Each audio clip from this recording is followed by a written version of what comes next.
Hello geometry students, and welcome to a video on part 2 of points, lines, and planes. This is lesson 2-2a. Okay, so we talked about points, lines, and planes. We talked about intersecting lines and intersecting planes. And we did 2 of the 4 examples of looking at some diagrams that have some points, lines, and planes and just answering some basic questions about them.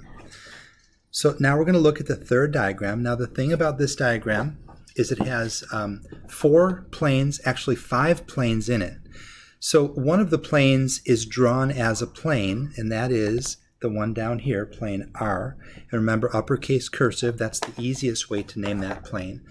The other 4 planes, you only see a triangular part of the plane. So you see part of plane ZVW, for example, but we have to know we can still say that this is its own plane because it's in the plane that contains that triangle. And then there's 3 other such planes. Okay, so we're looking at 5 planes here altogether. So the first thing we want to do is name 3 coplanar points. And we've got a lot of choices here because each of the 5 planes has 3 points in them. So I'm just going to go with the plane R, the plane on the bottom, and just choose 3 points on that plane. So I'm going to choose this one, and this one. And those are all on plane R. So that's it. Remember, it's cursive R for the plane. We could also call this plane WXY. Any 3 points on the plane that are not collinear.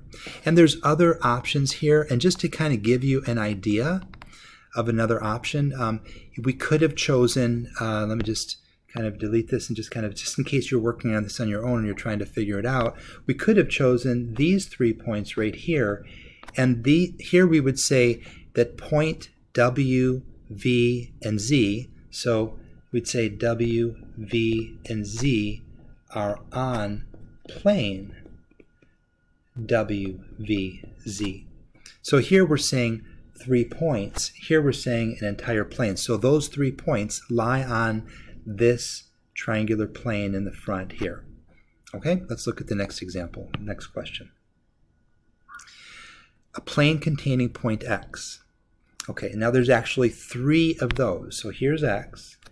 And for one, X is on plane R. So one answer would be, again, plane, and then got to make that a cursive R. And we could also name that plane WXY. But we could have also noted that this point is on this plane. So we could have also said it's also on plane WXZ. Okay, and then we could have also said it's on this plane. We could have said it's on plane YXZ, because X is on all 3 of those planes. It is definitely not on this plane over here, right? It's not on every plane, but it's on 3 of the 5 planes pictured here. All right, let's go on. The intersection, and this has, of course, multiple answers. The intersection of plane R and plane ZVY. So plane R is the base plane, and plane ZVY is this plane over here. Okay, and the intersection is only the part of this triangle here that touches the plane. Now that's just a segment that goes from V to Y. So the intersection of the plane R and the planes of ZVY, the intersection of those 2 is segment VY. Okay, how many planes appear in the figure? As I said, there's the base plane and then there's the 4 triangular planes for a total of 5. How many planes contain point W? There's 3. Okay, there's the base plane contains it, so plane R. So let's just answer down here, plane R. And then there is the plane that contains W. Let me erase the other stuff here so it's not confusing.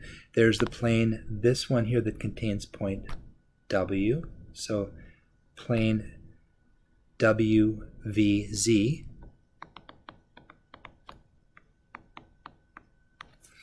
And then there is this plane.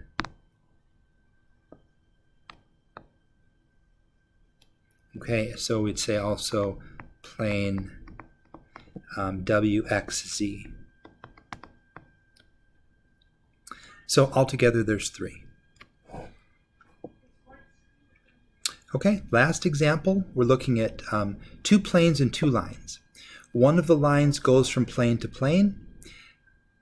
The other line is contained within. This line M is contained within plane. This is an uppercase cursive Q, by the way. It looks like a 2. I always thought that was the weirdest thing, but an uppercase Q looks just like a 2, and then this is a cursive P. So that line M is contained within plane Q.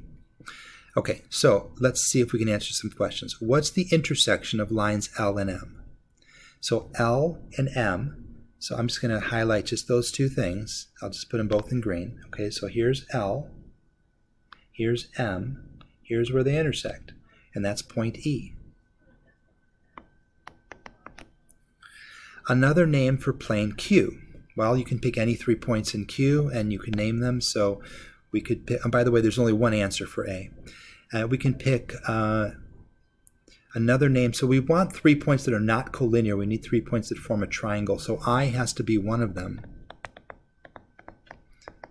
And you can pick any of the other 2 letters and they're going to make a plane. Don't pick little m because that's not the name of a point. But I, F, E, for example, and there's multiple answers for that. There we go.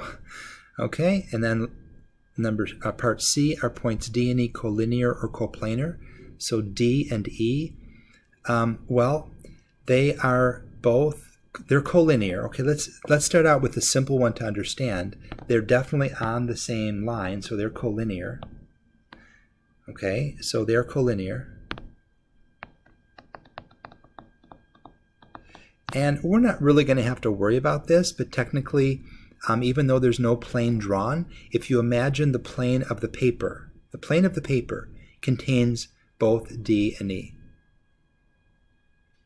Well, actually, let me say it another way. Any plane that D and E could be in, which there's none drawn, that would be a plane that contains D and E. So in a sense, every 2 points are going to always be coplanar. So it's really both. So I'm just going to, I won't ask this question on the test, honestly, because it's a little bit confusing. But really, it's both. All right, and last question, how many times do planes P and planes Q intersect?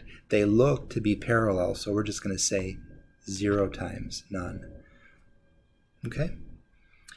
I hope you found this video helpful.